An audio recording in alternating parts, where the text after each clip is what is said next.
I have a dangerous confession to make. I don't hate Jake Paul. I know that's a blazing hot take, and it is a bit difficult to stomach seeing him beat so many aging legends and Tyron Woodley, but I don't necessarily think that what he's doing is wrong or bad. He's training hard and following his dreams, while getting a lot of fighters big paydays that they wouldn't otherwise have. And in my opinion, for where he started, he's overachieved in a major way and made a lot of people eat their words. I guarantee you this. You ain't gonna see Jake Paul calling Anderson Silva out. That I promise you. And at the end of the day, that's a lot better than whatever it was that he was doing before. Hello, who want chicken fried rice? We got chicken fried rice. But I have to say that Nikisa Bidarian and MVP Promotions built one of the greatest marketing machines ever, because this guy's attempts at humor and trash talk made Colby Covington look like Muhammad Ali. Mike Tyson, I thought that was a cute slap, buddy, but tomorrow you're getting knocked the f out. I'm f***ing him up, Burial. I'm f***ing him up. He hits like a It's personal now. It's personal now. He must die. It's hard to put into words what specifically bothers me so much about this clip. It's a guttural reaction to a level of cringe that I can't summarize in a single sentence. It's so inauthentic and manufactured. It's like you're in an improv class and the teacher told you to imagine that your older brother won't let you play video games because his friends are over. Add to that the completely forced and unnecessary cursing. Not that there's anything wrong with it, but every time Jake does it, it feels like he's doing it because he wants to impress somebody, as opposed to actually talking like that. I'm f***ing him up, Burial. I'm f***ing him up. Oh, shiver my timbers! It's just weird. He comes off as a Gen Z theater nerd that's trying to give his best interpretation of kids that he considers to be cool. And for somebody that was on the Disney Channel, he's not at all a convincing actor. It's just off-putting. In a way, he reminds me of John Jones, where no matter what he's saying, it goes through this filter of how he wants to be perceived in that moment. And it's very obvious. My motivation is to become the best man that I can be a reflection of God's love and his forgiveness, and ultimately have fans from around the world to see the Christ that's inside of me. And similarly to John, Jake is always flipping between trying to be antagonizing and trying to be humble, while coming across like he's trying way too hard while doing either. It's like he's always detached from the conversation and he doesn't hold any concrete, solid convictions or beliefs. So when he talks, it's like he's trying to copy other people that he wants to be like instead of being himself. $50 million cash, proof of funds. The biggest fight offer you've ever been offered, but you're scared to fight me, Connor. I relate this to being a YouTuber. One of the earliest mistakes that most people make when becoming YouTubers or opening up a new YouTube channel is trying to copy the format or the speech patterns of other more successful channels, and it always comes off horrible. I was guilty of it, and I used to struggle through talking in front of the camera before I adopted a more natural rhythm, and people would get in my comments and be like, is this guy autistic or what? And that's how Jake comes off, like a new kid that's coming into a new school and trying to reinvent himself. But he's autistic. And obviously there's nothing wrong with being autistic. That's not what I'm saying. What I'm saying is stop. It's cringe and it's painful to watch. And as bad as the fake aggressiveness and cockiness is, when he switches over to the humble mode, it's so much worse. He adopts this weird laid-back tone of voice with strangely placed pauses and this kind of Valley Girl thing where he puts the emphasis on every last word. Which makes me be on top of my game.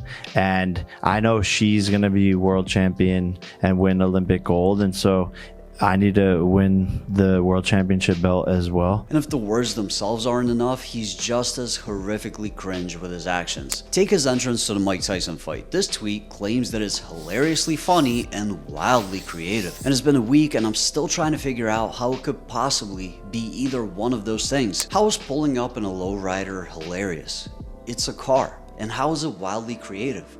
It's a car. When I think of a wildly creative entrance, I think of Prince Nassim Hamed coming down from the stands on the magic carpet. It was totally insane, unexpected, and most importantly, it was relevant to who Prince Nassim Hamed was as a person. He was Middle Eastern, called himself the Prince, came out on the magic carpet, it tracked. And to be honest, while I personally think it was more cool than comical, I wouldn't judge anybody for finding it hilariously funny. Now please tell me, what does Jake Paul have to do with lowriders? Is he Mexican from some Southern California? Is he Eddie Guerrero? Or did he just go like, you know, what would be cool? Nakisa, lowrider, it would be so hilarious. I don't know why this bothers me so much, but it does, because it's stupid and it makes no sense, and I'm tired of people calling this guy a marketing genius because he sucks and he doesn't have a creative bone in his body. This is the opposite of creativity. It's literally just trying too hard while not being creative enough to think up of what it is that you're trying too hard to be doing in the first place. It's like a kindergartner being allowed to dress himself for the first time. You're just putting together random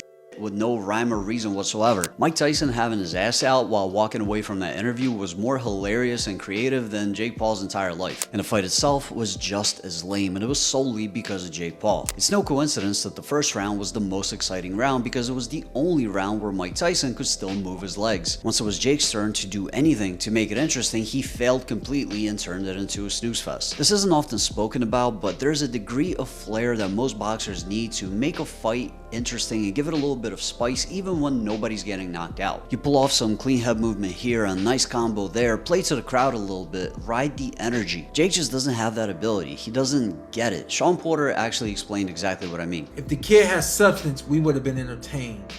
There's other ways to entertain people in the boxing ring other than just hitting somebody. You got no flash, you got nothing classy, and nothing jumps off of the screen. And I get it's Mike Tyson. I get you probably, and the script wasn't for you to knock Mike out, hurt Mike seriously, and none. I get that.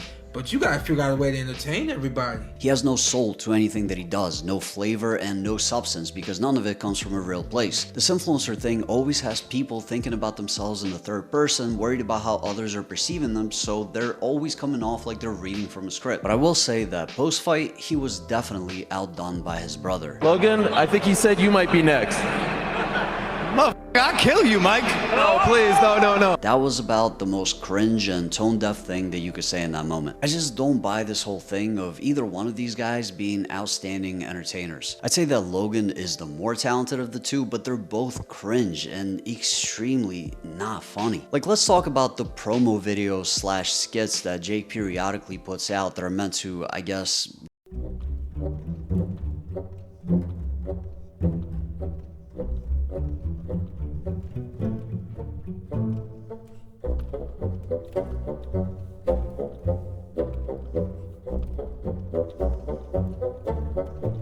who is this for? I'm focused more on my gambling addiction right now versus the Jake Paul. I put on a ball cap, therefore this is a perfect Dana White impression, even though it sounds absolutely nothing like him. What I find really funny about this clip is that Jake Paul realistically only has slightly more hair than Dana White, so it's a really weird thing to make fun of him for. We're here with Nate Diaz at the Stockton Triathlon.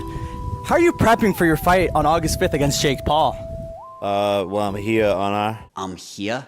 He's from Stockton, not Brooklyn. He's not Marissa Tomei and my cousin Vinny. You're gonna shoot a deer? Even if you laugh ironically at the absurdity of his impressions, he's just so lame. He has no ability to be funny because in order to do so, you have to be at least a little bit creative, not just point out the obvious and go, He's like Carrot Top, just has a bag of hacky props that he can't wait to use. And just to drive my point home, really put this nail in the coffin, he made a rap diss song to Dana White. A rap song to Dana White. Was it a good rap song? No. It was the best. But let me know what you think about my take in the comments down below. Like the video if you liked it, and if you want to see more videos like this, hit the subscribe button and the notification bell next to it. And if you want to support the channel further and get perks like highlighted comments and early access to videos, become a member by hitting the join button if you're on Android or desktop, or the link in the description if you're on iOS. He'd be like, let me punch you in those segments near teeth. He talk about Floyd teeth. But you can't even see his behind his lips.